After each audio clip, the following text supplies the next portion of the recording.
చూడండి ఫ్రెండ్స్, ఈరోజు వేడి వేడి అన్నం,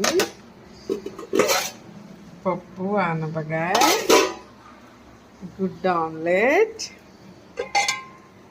బంగాళదుంప కూర.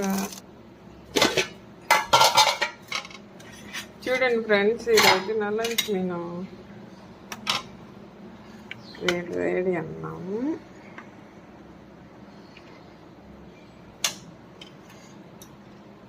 వేడి వేడి పప్పు,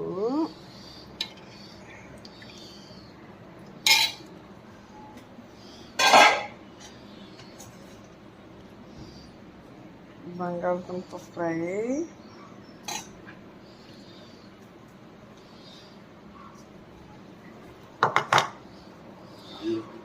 గుడ్ ఆమ్లెట్, ఊరగాయ పచ్చడి. నచ్చితే లైక్ చేయండి ఫ్రెండ్స్, ప్లీజ్ సబ్స్క్రైబ్. బాయ్.